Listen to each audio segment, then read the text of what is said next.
Imagínate vivir en un cuarto así, pero con 6 personas más. Esta es la situación de hacinamiento crítico que viven miles de personas en nuestro país en los más de 6.000 barrios populares que tenemos en nuestro suelo. Este tipo de datos fue lo que llevó a un acuerdo histórico, algo que parece ciencia ficción hoy en día, que es que desde el PRO hasta la Cámpora hayan votado todos juntos un mismo proyecto de ley para terminar con esta situación. Un acuerdo que no solamente fue de los partidos políticos, sino también de organizaciones de la sociedad civil, desde el movimiento de trabajadores excluidos hasta Cáritas Argentinas y pasando por Un Techo para mi País, trabajaron en conjunto para cambiar esta situación.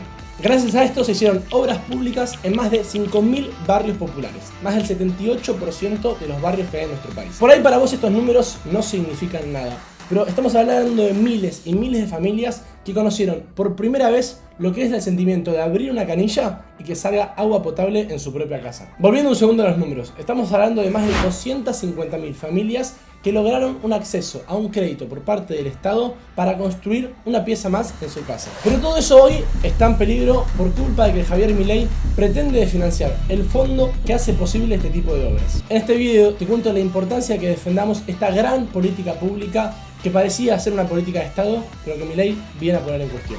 Arranquemos con un poquito de historia de dónde viene esta política pública. En 2016, Argentina, el Estado Nacional, no tenía idea de cuántas personas vivían en los barrios populares, ni siquiera en dónde estaban.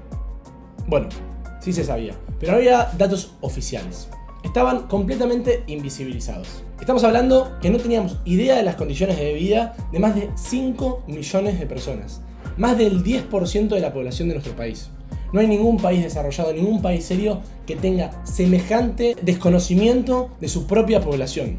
Por más que te gusten o no las políticas para mejorar las condiciones de vida de los barrios populares, es inaudito pensar que un Estado no tiene información oficial de lo que está pasando en su propio territorio. Pero todo eso empezó a cambiar gracias a que organizaciones de la sociedad civil empezaron a impulsar una política de Estado.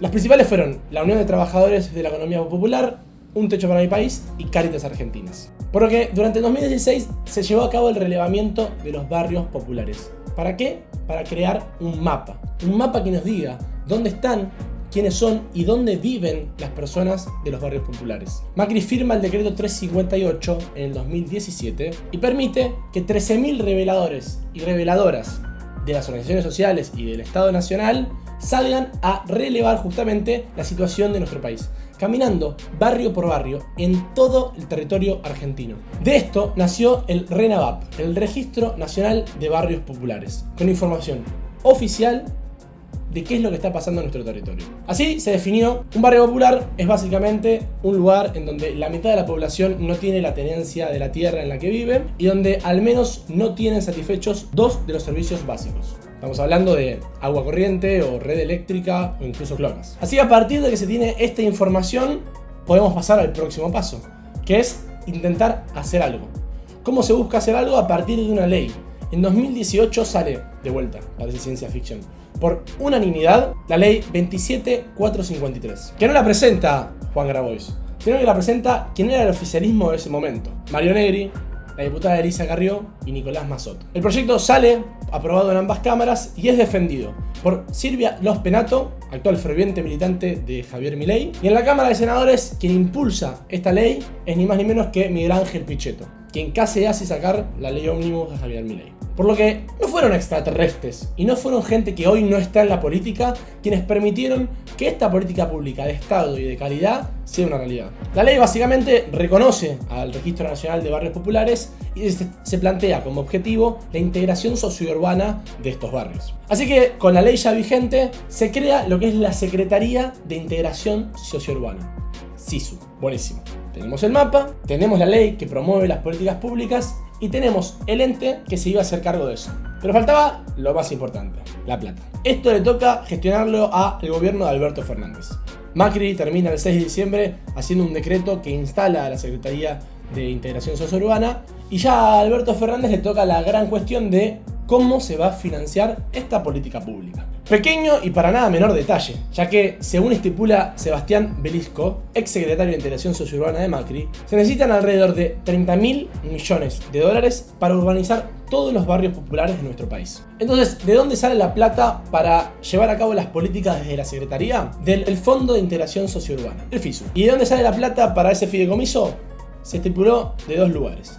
Por un lado, del impuesto a las grandes fortunas, que fue un pago por única vez, por lo que ya ahora no está más vigente esa recaudación, y por el otro, por el impuesto país. Por lo que el 9% de lo recaudado por el impuesto país, el impuesto al dólar básicamente, va a la integración de los barrios populares. Y acá una pequeña aclaración: el fideicomiso solo se puede usar para la integración de barrios populares enmarcados en el Registro Nacional de Barrios Populares. No es que el político de turno que está gestionando la política pública, es decir, la Secretaría, puede decir: quiero comprar autos y una flota para que los gobernadores puedan andar en auto de lujo. No. Esa plata tiene que ir destinada, sí o sí, por ley, a los barrios populares. El problema de los barrios populares no es solo una cuestión de Argentina. En América Latina y el Caribe, más de 120 millones de personas viven en asentamientos informales. Es un problema que los gobiernos vienen corriendo de atrás hace más de 70 años, pero hoy en día casi todos tienen políticas públicas que van en este sentido. Este FISU lo que hace es ir a esos lugares donde el Estado y el mercado no estuvieron, con el objetivo de reparar una desigualdad histórica. Es un buen instrumento porque obliga a quien lo ejecuta a destinar a obras que sí o sí van para los barrios populares. Es una deuda porque todos tienen el derecho a acceder a los servicios básicos, que son indispensables para que exista una verdadera igualdad de oportunidades. Como nadie decide dónde nacer, lo verdaderamente justo es que todos tengamos un piso mínimo de derechos. Y aún si no te importa lo que pasa en los barrios populares, que ahí se hagan obras de infraestructura, cloacas, veredas, calles, redes de agua, hace que todos estemos mejor. Es decir, tiene externalidades positivas. Reduce enfermedades, mejora la educación, las oportunidades de empleo y emprendedurismo. Desde el punto de vista de la distribución y el urbanismo, es una de las políticas públicas más equitativas que se pueden hacer.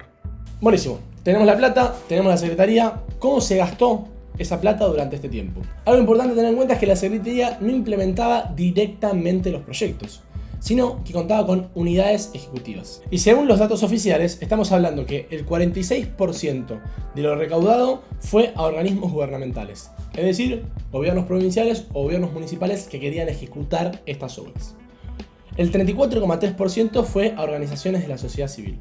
El 14% fue a transferencia directa a beneficiarios del programa Mi Pieza. Aclaramos que también esta plata fue destinada directamente a la persona que iba a generar su propia obra en la casa. ¿Y quién seleccionaba a estas personas? Nadie.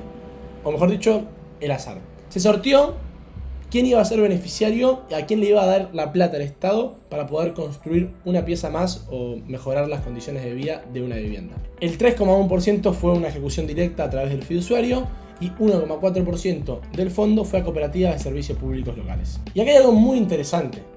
Sí, el Estado Nacional era de un color político, era del gobierno de Alberto Fernández, pero esto no quitó la posibilidad de que gobiernos de diferentes partidos políticos puedan ejecutar obras. Un claro ejemplo es la locación de Mar del Plata, donde está el intendente Montenegro, del PRO, y una persona que fue muy opositora a Alberto Fernández. Esto no le quitó la posibilidad de pedirle a la Secretaría dinero para ejecutar obras, y así ejecutó 48 obras en su municipio, dejando como resultado que el 90% de los barrios populares de Mar del Plata cuenten con al menos una obra financiada por el fideicomiso FISU.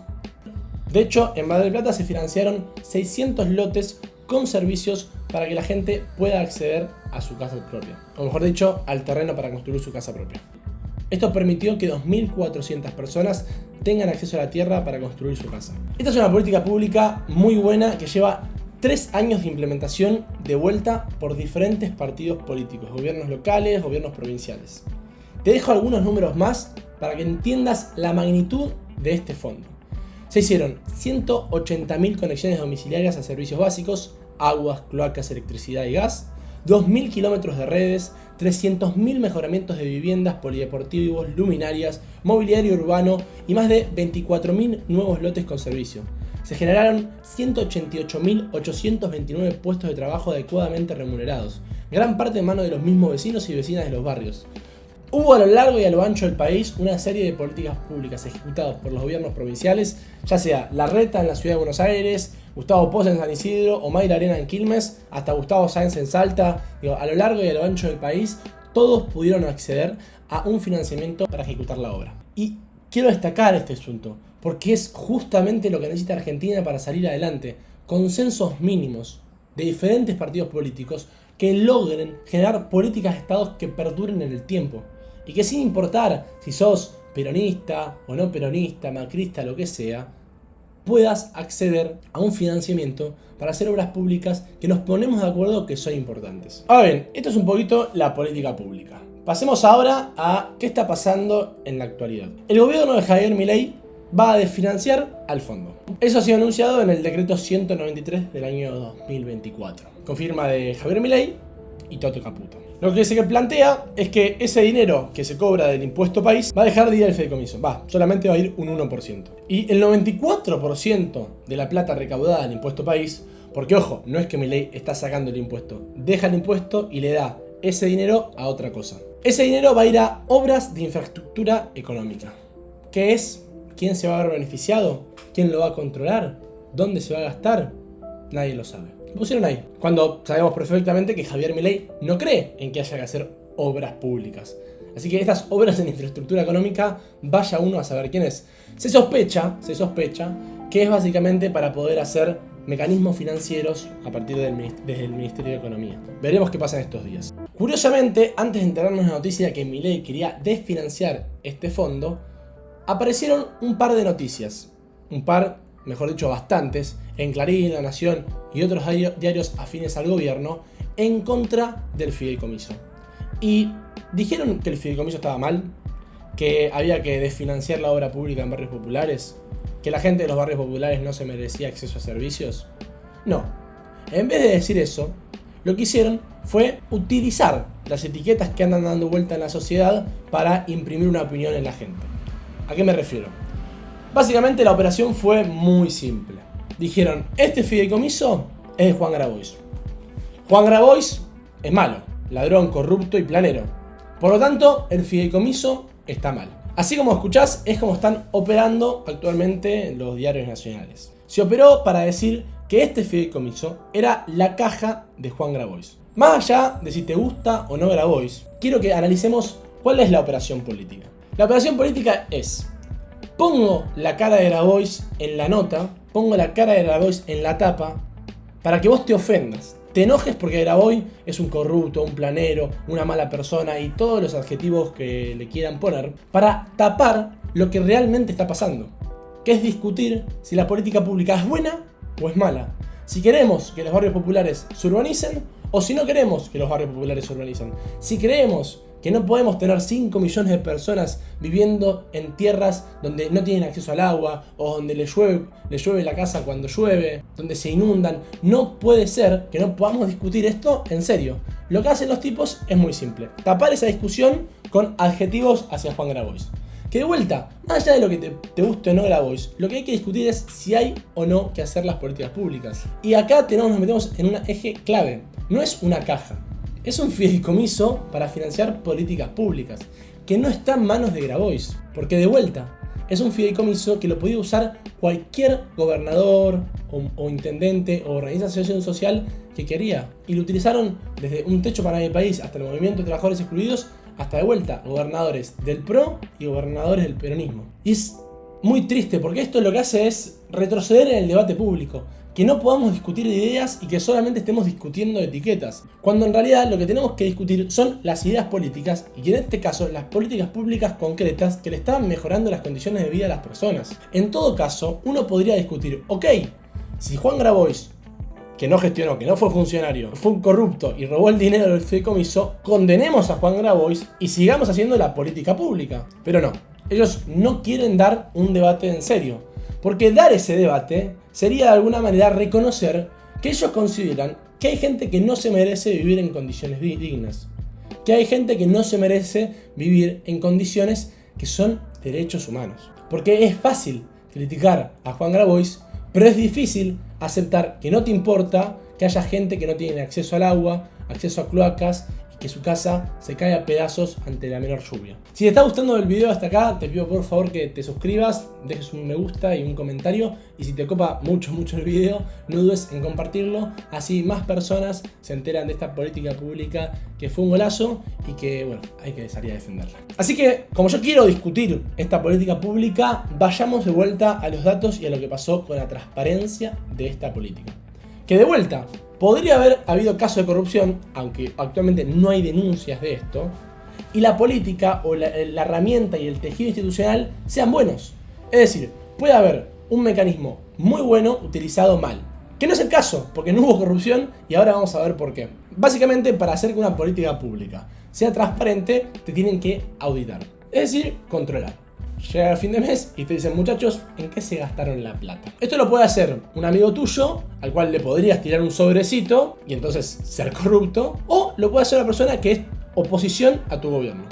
Este es el caso de esta política pública. Por un lado, fue auditado por la Auditoría General de la Nación, que a su vez es controlada por el Congreso Nacional, en donde estaba Miguel Ángel Pichetto, oposición y candidato a vicepresidente con Mauricio Macri en 2019. No encontraron irregularidades. Pero además de esto, como si fuera poco, el Organismo General de la Nación no encontró irregularidades.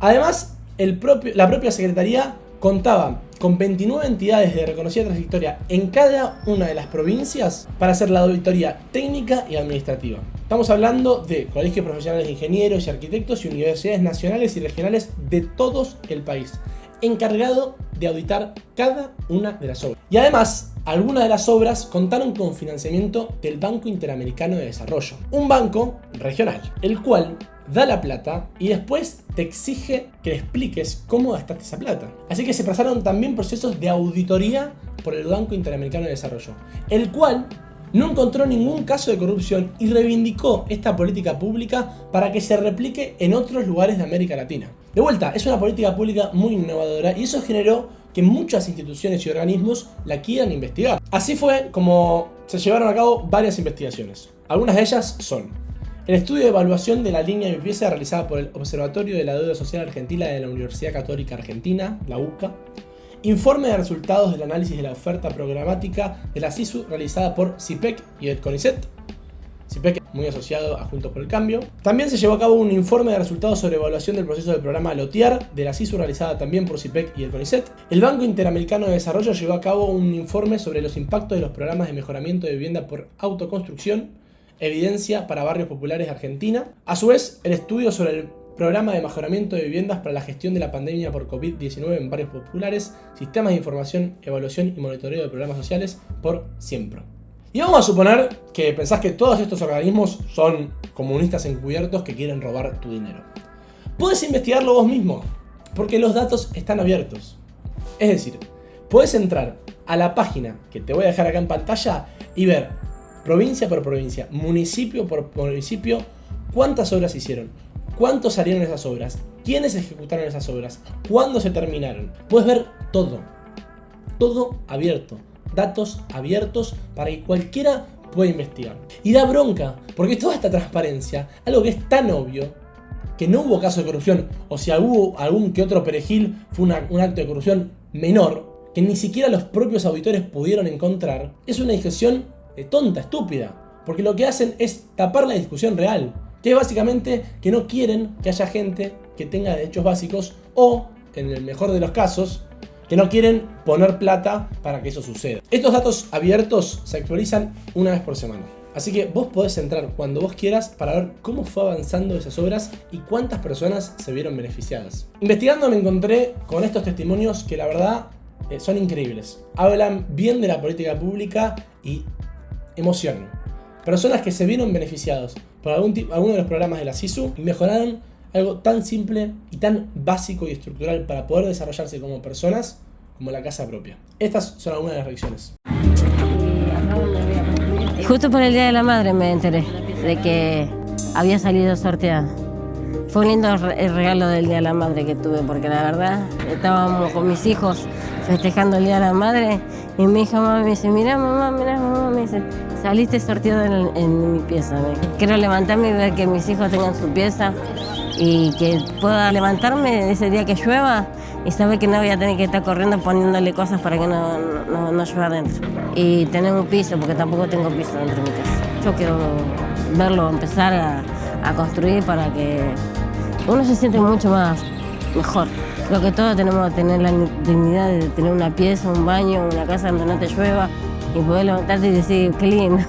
Es un mejor comienzo del día, ¿no? Creo, me imagino porque yo siempre estuve alquilando, así que no sé lo que es tener mi casa propia y decir, bueno, esto es mío y vivo como realmente tengo que vivir. ¿Qué hiciste? ¿Cuándo saliste sorteada? Contame. En el primer sorteo.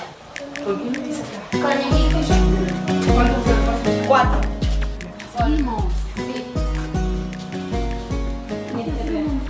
Sí, dormían todos, querían hacer unos ojos. Estaban en la habitación, estaban todos abajo. Y después cuando salió lo de mi pieza pude levantar más y darle su pieza a mi hijo. Y ahora ella está re contenta porque tiene su pieza.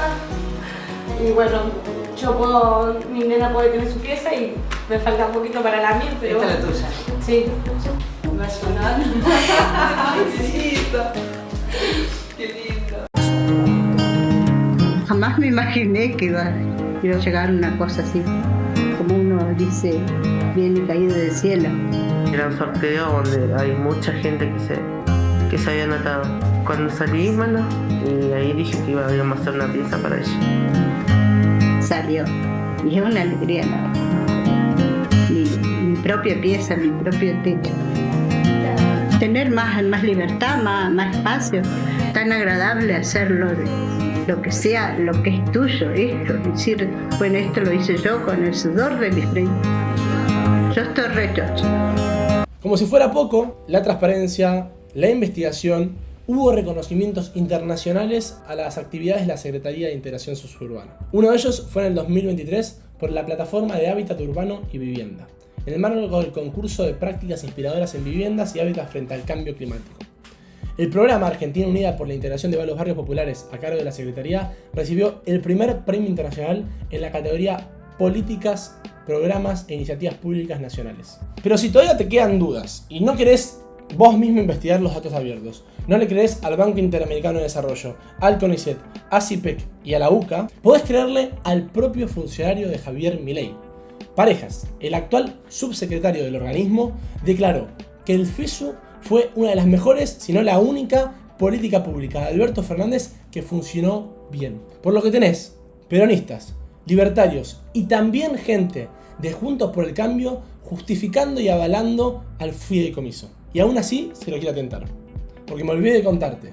Porque también María Migliore, ex ministra de Desarrollo Humano de la Ciudad Autónoma de Buenos Aires, habló bien del fideicomiso. Y también Sebastián Beliciosco, quien fue el secretario de Integración Sociurbana durante la época de Macri, salió a bancar el fideicomiso y a decir que las críticas en contra de Grabois eran una operación política para vengarse de las críticas que le estaba haciendo Grabois al gobierno actual y que no tenían un sustento empírico de cómo estaban funcionando el fideicomiso. Argentina está mal. Hace años que viene en un deterioro constante. Y para salir de esto se necesitan políticas de Estado. Y esto lo dicen todos. Desde el sector privado al sector público, radicales, peronistas, macristas, libertarios, todo el mundo coincide con eso. Y esta probablemente sea una de las pocas políticas de Estado que perduró en los diferentes gobiernos, desde Macri hasta Alberto Fernández, que integró diferentes actores de la sociedad civil que no coincidían en gran parte de su accionar o que no coincidían ideológicamente, pero que entienden que la necesidad real de las personas por vivir una vida digna es más importante que esas mezquindades personales. Es algo pocas veces visto en nuestra política argentina a nivel nacional, de esta magnitud. Tenemos que salir a defenderlo. Y la única manera de hacer que este tipo de cosas se repliquen y se profundicen es que la sociedad civil avale y diga, che, nosotros queremos más de esto. Che, el fideicomiso no lo toquen. Che, hagan una política de Estado que perdure los diferentes gobiernos. Si nosotros y nosotras no somos quienes reconocemos la importancia vital de las políticas de Estado y le exigimos a nuestros políticos y políticas, independientemente del partido que sea, que se pongan de acuerdo y que permitan pensar el largo plazo en nuestro país, este país no va a cambiar nunca. Tenemos todo para hacerlo, pero necesitamos de ciertos consensos mínimos que se permiten esas políticas públicas. El FISU, la Secretaría de Integración Urbana, son un caso de éxito. Hagamos algo para evitar perderlo.